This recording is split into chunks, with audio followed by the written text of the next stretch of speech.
Like I say, back then you had big politicians stealing the money, taking the money, and doing whatever they gotta do with it, greasing their pockets.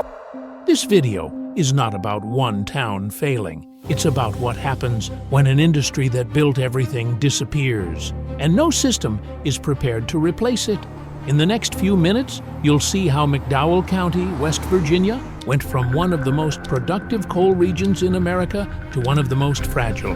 Not through one decision, not through one election, but through decades of quiet collapse. You'll see how jobs vanished slowly, how schools didn't fail, they were left behind, how healthcare became something you travel for, how pain turned into policy problems, and why government help often kept people alive but couldn't bring an economy back. We'll look at what politicians promised, what programs tried to fix, and why revival has proven harder than survival. This isn't a story about blame. It's a story about scale, systems, and the people who stayed when leaving was easier. And by the end, you won't just understand McDowell County. You'll understand something much larger about America. You know, I can take you right now to a spot at the Yeager Cemetery in Rotherfield and show you a section up there where all my friends and family are all buried around each other that I grew up. Welcome to Inspire Hub. Make a difference with every click. Subscribe, like, and share our videos to help feed those in need. Your support matters. Join our community and let's create positive change together. Before McDowell County was known for what it lost, it was known for what it produced. Coal. Not small coal, not local coal, but the kind of coal that powered factories, railroads, and entire cities. In the early and mid-1900s, McDowell County wasn't quiet. It was crowded, busy, alive. By 1950, nearly 100,000 people lived here. That wasn't an accident. Families came from across the country and beyond it, chasing work that paid, work that lasted, work that promised a future. Coal companies built entire towns, houses, stores, schools, even baseball fields. Everything revolved around the mines. A man could leave home before sunrise, go underground, and come back knowing exactly who he was and why he mattered. The work was dangerous, but it was steady, and steady meant dignity.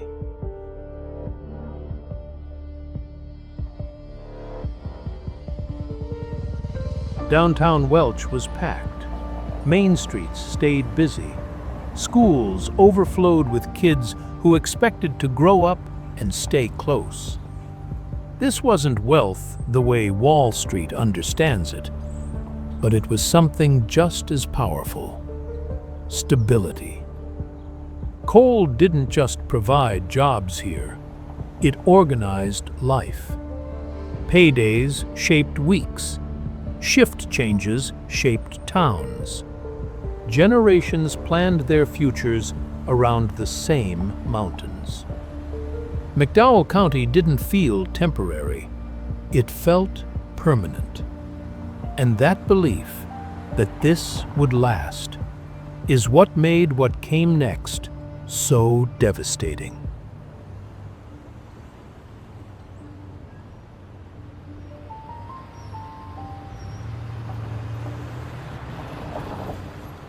The collapse didn't arrive like a disaster. There was no siren, no final shift, no moment when everyone understood it was over. At first, it felt temporary. Machines began doing the work that once took entire crews. One man could now do the job of many. Production stayed high, but jobs quietly disappeared. Families waited. They told themselves the layoffs wouldn't last, that coal had always come back before, that this was just another slow season. But this time was different. The industry didn't leave all at once. It thinned out. A mine closed here, another cut shifts there. Paydays shrank, then vanished. As jobs disappeared, something else followed. People. Young families left first, then skilled workers, then anyone who could afford to go. What stayed behind was not emptiness, it was imbalance.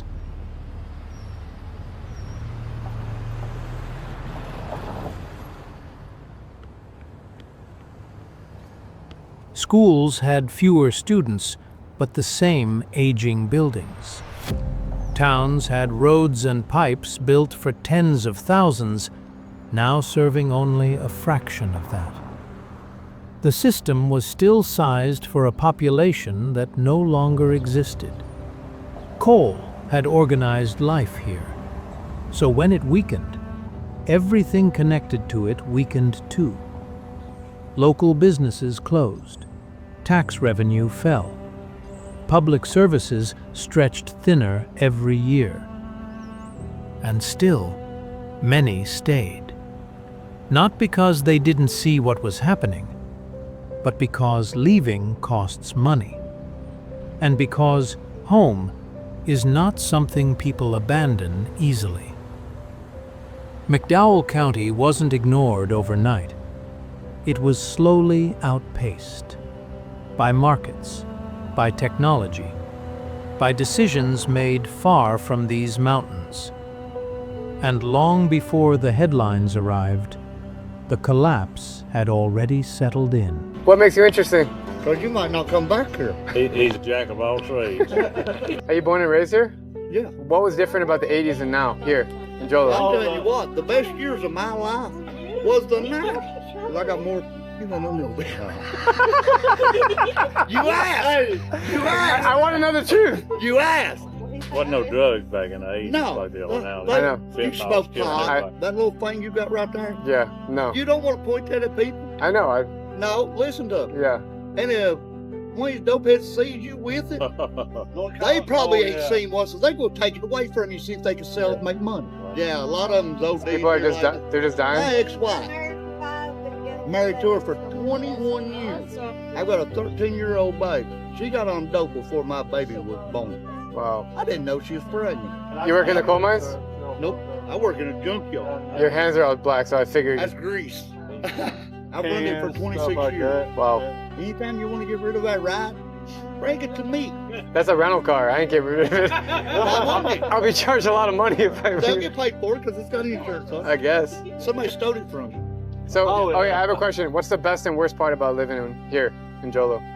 Well, the best is my wife. The worst part, there's no money to be made here no more. You got these stupid idiots that gets people like me in trouble. Like I say, back then you had big politicians stealing the money, taking the money, and doing whatever they gotta do with it, greasing their pockets. So the county goes down. You ain't putting no nothing into it, no revenue or nothing. It's going down. The whole county going down. And the ones they got now probably doing the same. I don't see nothing they doing. So yeah, I very seriously believe it ain't in my time. I ain't gonna see it. That's a shame. Yes, yeah, it is. Yeah, like you say, McDowell County probably one of the poorest county in it, and nobody helping, nobody sending no revenue, nobody doing nothing. I mean, and the president, they voted for him. When people talk about why West Virginia and places like McDowell County fell into decline, politicians often become part of the conversation. Some residents point to regulation that made coal more expensive to extract and sell. Others argue that government promises of commercialization and redevelopment have repeatedly fallen short. At the state level, leaders have periodically pitched the idea that natural gas and chemical processing, fueled by the Marcellus Shale, would replace coal jobs and spark a new boom. But the evidence of that economic transformation has been limited, and many of the promised jobs never materialized. In recent years, federal policy changes have added uncertainty. Cuts to domestic funding and eligibility restrictions for key safety net programs have made life harder for McDowell's nonprofits and residents. Some locals see this as proof that political shifts, whether at the federal or state level, can ripple through a region already on fragile ground. Others say the issue isn't one party or another, but that no government yet has replaced the economic engine once supplied by coal. In practical terms, revival initiatives have focused on infrastructure, education, and diversification, but the scale required far exceeds what any single program has delivered. From discussions about outdoor tourism to community partnerships and redevelopment grants, the idea is the same: make the economy less dependent on one industry that once vanished.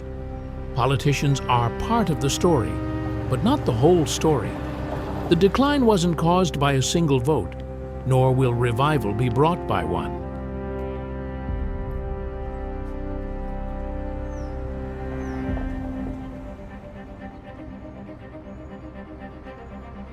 When the population began to shrink, the schools didn't collapse right away. They stayed open, they adjusted, they tried to stretch. But education depends on more than classrooms. It depends on numbers. As families left McDowell County, enrollment dropped year after year. Fewer students meant less funding. Less funding meant fewer teachers, fewer programs, fewer options. The buildings stayed, the buses stayed, the mountains stayed. What changed was distance. Some students began riding buses for over an hour each way. Not because anyone wanted that, but because there were fewer schools left to serve them. Teachers wore more hats. One person became mentor, counselor, and safety net. Many stayed longer than they should have, not for the paycheck, but for the kids who didn't have another option. This wasn't a failure of effort. It was a failure of scale. Schools were built for a county of nearly 100,000 people. Now, they were being asked to operate for a fraction of that, with aging infrastructure and shrinking support. For students, expectations shifted quietly. College stopped feeling like a step forward. It started feeling far away, sometimes unreachable, not because ambition disappeared, but because opportunity narrowed. Education didn't stop mattering in McDowell County. It just became harder to deliver. And when schools struggle, everything connected to them struggles too. Community identity, workforce readiness, the belief that staying might still lead somewhere. The system didn't break in one moment. It wore down alongside the people trying to hold it together. Long before McDowell County was known for addiction, it was known for injury. Coal mining was hard on the body. Broken bones, crushed joints, chronic pain that didn't fade when the shift ended. For decades, pain was part of the job, and treating it was considered progress. Prescriptions became common. They were legal, they were approved, they were presented as safe. At first, they worked. They helped people get through the day. They helped them keep working longer. They helped them stay functional in a place where work defined worth. But over time, something changed. Prescriptions increased, oversight stayed weak, and dependency quietly followed. Crawling all day long for 10 hours a day. My knees, your knees get scarred up, get tough. When I first started now, oh man, it like to kill me. My knees have blisters on them, sore all the time. Not yet. I ain't saying I ain't gonna have back pain, knee problems, and hand problems in the future. When jobs disappeared, pain didn't. Physical pain remained. Emotional pain grew. Unemployment, loss of identity, and isolation settled in. And medication became one of the few things still available. This wasn't a sudden invasion. It was a slow saturation. Pills moved through communities already under strain. Families trusted doctors. Doctors trusted systems that failed to see what was forming. By the time alarms sounded, addiction was already woven into daily life. Overdose rates climbed, emergency rooms filled, funerals became familiar, not because McDowell County was reckless, but because it was vulnerable. This area was hit with opioid addiction badly. It really started showing up in about the mid-90s. And by about 97, 98, we were pretty much decimated by it. And the way that I've lost family members, friends. I can take you right now to a spot at the Yeager Cemetery in Roderfield and show you a section up there where all my friends and family are all buried around each other that I grew up with. By now, most of the people who could leave McDowell County already have. What remains is not a mistake. It's a choice, even when it doesn't look like one. Some stayed because they couldn't afford to go. Others stayed because this was home in a way no other place could be. Generations are buried here.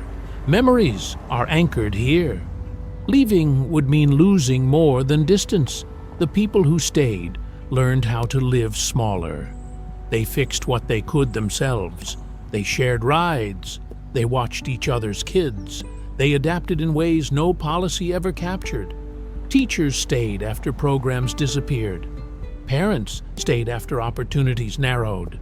Community workers stayed even when funding came and went, not because they believed in miracles, but because someone had to remain. Outside help arrived in waves, federal programs, nonprofits, pilot projects. Some helped, some stalled. Most came with limits. The problem was never effort, it was scale. You can't rebuild a county with grants alone, you can't replace an industry with goodwill. And yet, life continued. Children were still born. Graduation still happened. People still showed up for work, even when work looked different than it used to. Hope here doesn't sound loud. It doesn't promise comebacks. It sounds like maintenance, like keeping things from falling further, like refusing to let a place disappear completely. McDowell County doesn't ask to be saved.